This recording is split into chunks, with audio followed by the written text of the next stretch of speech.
வணக்கம். பிஎஸ் ஜோதிடம். இந்த ஜோதிட சேனலில் மிதுன ராசி, குரு பெயர்ச்சி, ராகு கேது பெயர்ச்சி எப்பொழுது,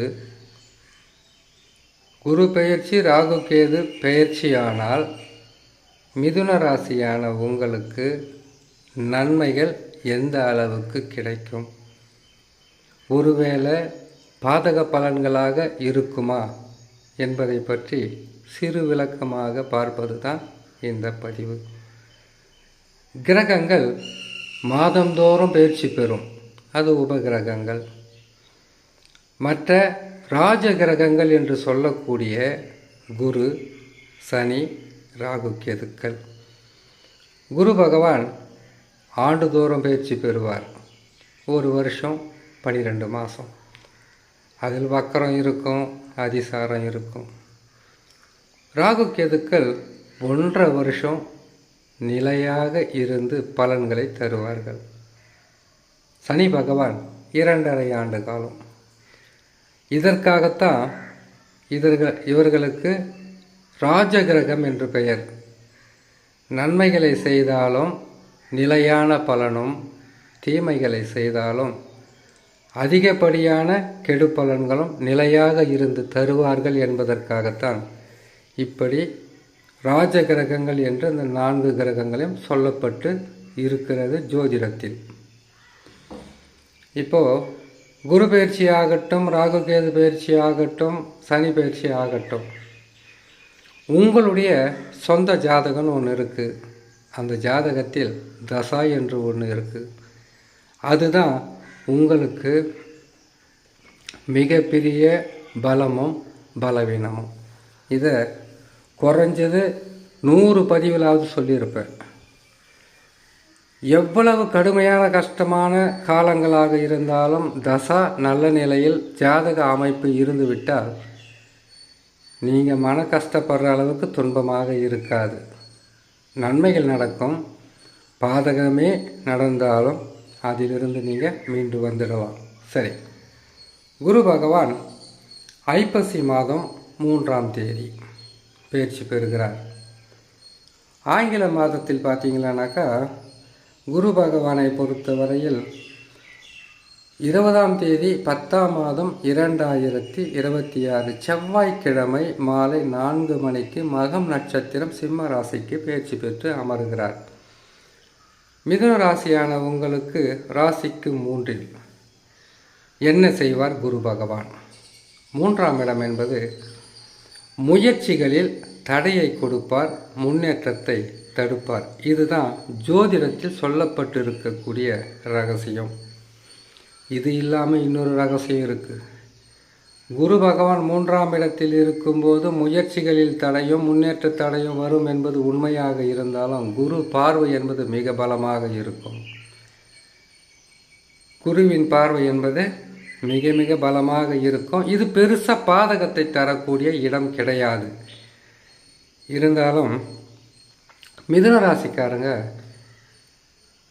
சிந்தித்து செயல்படணும், வேகமாக செயல்படக்கூடாது. குரு பகவான் மாற்றத்துக்கு பிறகு இப்பொழுது நன்மைகள் நடந்து கொண்டிருக்கும், நடக்கும்.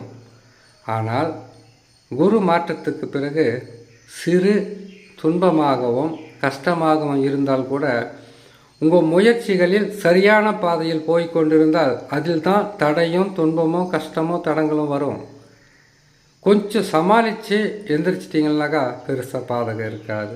குருவால் பெரிதளவு பாதகம் என்று சொல்லிவிட முடியாது. உடல் நலத்திலும் சரி, குடும்பத்திலும் சரி, உங்களுடைய மனநலத்திலும் சரி சற்று கவனம் செலுத்தினால் பாதகமில்லாத பழுதில்லாத நற்பலன்களை பெற்றுவிடலாம். அடுத்தது ராகு கேது. கேது பகவான் 2ஆம் ராசிக்கு வருகிறார். எப்போ வரார்? கேது பகவானை பொறுத்தவரையில் ராகு கேது பயிற்சி என்று வந்துவிட்டாலே ஒன்று நன்மைகளை செய்து கொண்டு இருக்கும்போது மற்றொன்று தீய பலன்களை கொடுக்க ஆரம்பித்துவிடும். வருகின்ற ஐப்பசி மாதம் 27ஆம் தேதி, இது தமிழில் ஆங்கிலத்தில் பார்த்தீங்கன்னாக்கா 13ஆம் தேதி 11ஆம் மாதம் 2026. கிட்டத்தட்ட குரு பயிற்சிக்கும் ராகு கேது பயிற்சிக்கு எவ்வளவு வித்தியாசம் இருக்குதுன்னு பார்த்தீங்கன்னாக்கா சில நாட்கள் தான். 20ஆம் தேதி குரு பகவான் பயிற்சி பெறார், இவர் 13ஆம் தேதி பயிற்சி பெறார். இவ்வளோதான் வித்தியாசமே. ஆனால் கேது பகவான் 2ஆம் ராசியில் அமருவதும் ராகு பகவான் 8ஆம் ராசியில் அமருவது வைத்து பார்க்கும்போது பெரிதளவு பாதகம் என்பது இல்லை என்று தான் சொல்ல வேணும். ஆனால் கடன் வாங்காதீங்க, யாருக்கும் முன்ஜாமீன் கொடுக்காதீங்க. அதிகப்படியான நம்பிக்கையால் அதிகப்படியான தைரியத்தால் எதையாவது செய்து ஆகணும்னா சில பிரச்சனைகள் வந்துவிடும். இன்னும் இருக்குது. இப்போ தானே ஆனி மாதம் இருக்குது. ஆனி, ஆடி, ஆவணி, புரட்டாசி, இன்னும் 4 மாதங்கள் பொறுமையாக இருக்குது. அதனால் நீங்கள் என்ன செய்கிறீங்கன்னு கேட்டிங்கனாக்கா, கடன் வாங்காதீங்க, இல்லை யாருக்காவது முன்ஜாமீன் கொடுக்காதீங்க. இந்த லோன் வாங்கிறது, வீடு கட்டுறதுக்காக இருக்கலாம், ஏதாவது இருந்தாலும் உங்கள் கையிருப்பை வைத்து உங்களுக்கு இருக்கக்கூடிய பிரச்சனைகளை முடிக்கிற அளவுக்கு பாருங்கள். எதற்காகனா 2இல் கேது பகவான் அமருவது என்பது நல்லா யோசனை பண்ணி பாருங்கள். குடும்பஸ்தானம், வாக்குஸ்தானம், தனஸ்தானம். குடும்பத்தை நடத்துவதற்கும் கொடுத்த வாக்கை காப்பாற்றுவதற்கும் தனத்தை நமதுடைய பேச்சு திறனாளிலும் பெறக்கூடியது தான் வாக்குஸ்தானம். அதில் கேது பகவான் அமர்கிறார்னாக்கா நினைத்ததை விட மாற்றங்களை கொடுத்து விடுவார். இது முன்னெச்சரிக்கை பதிவு தானே. 4 மாதத்துக்கு முன்னாடியே உங்களுக்கு சொல்கிறது நீங்கள் உண்மையிலே கொடுத்து வச்சவங்க தான். இல்லை அது என்னால் முடியும், நான் கிரகங்களை நம்புறதில்ல, ஜாதகத்தை நம்புறதில்ல, அது உங்கள் விருப்பத்தை பொறுத்தது. அதனால் இந்த காலகட்டங்களில் நீங்கள் கவனத்தை சிதறவிடாமல் செய்யணும். 1, 8இல் ராகு இருக்கிறார். ராகு பகவானை பற்றி முழுமையாக நிறைய பேருக்கு தெரியாது. ஜோதிடம் தெரிஞ்சவங்களுக்கும், இல்லை ஏற்கனவே 8இல் ராகு வந்தபோது இழப்புக்களை சந்தித்தவர்களுக்கு தான் தெரியும். 8இல் ராகு வருகிறார்னா தவறான வழிகளை உங்களுக்கே தெரியாமல் வழிகாட்டுவார். தவறான வழியை, தவறான நட்பு, தவறான உறவு, இந்த திடீர் பணக்கார ஆகிறது, எது நடந்தாலும் பார்த்துக்கலான்ற தைரியம் வர்றது, அதுக்கப்புறம் பிரச்சனையில் சிக்க வைத்து அவர்கள் பெரும்பாடாக மாற்றி விடுவார். ஆகையால் இப்போ எப்படி இருக்கீங்க அதே நிலையில் இருங்க. ராகு பகவான் 8ஆம் இடத்திற்கு வர்றாருன்னா பொருட்கள் மிக கவனமாக வச்சுக்கணும். வண்டி வாகனங்களை போகும்போது மிக கவனமாக போகணும். அது மட்டும் இல்லை, யாருக்காவது காசு பணம் கொடுக்கும்போது கூட ஒருத்தரை வச்சுக்கிட்டு செய்யுங்க.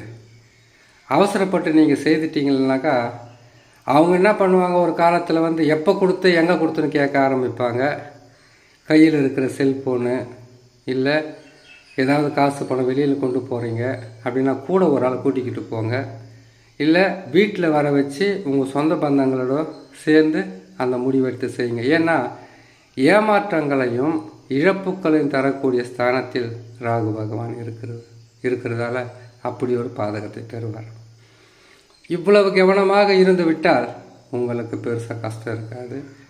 யாரையும் நம்பி ஏமாற வேண்டிய அவசியம் இருக்காது. இந்த காலகட்டங்களில் வேகம், அதிவேகம் கூடாது. பொறுமை, நிதானம் அது இருந்தால் எந்த காலத்திலும் வெற்றியும் நன்மையும் நம்மை தேடி வரும். அதனால் குரு பகவான் 3ஆம் இடத்தில் அமருவது பெரிய பாதகம் அல்ல. ஆனால் ராகு கேதுக்கள் அமருவது பாதகம். இதற்கு கூட ஜாதகத்தில் தசா நல்லா இருந்தால் பெருசாக தொல்லையாக இருக்காது. இருந்தாலும் கவனச்சிதறல், நம்பிக்கை ஏமாற்றம் நடப்பதற்குண்டான வாய்ப்புகள் இருக்குது. கவனமாக இருந்தால் பாதகம் இருக்காது என்று சொல்லி இன்னொரு நல்ல பதிவில் உங்களை நான் சந்திக்கிறேன். நன்றி, வணக்கம்.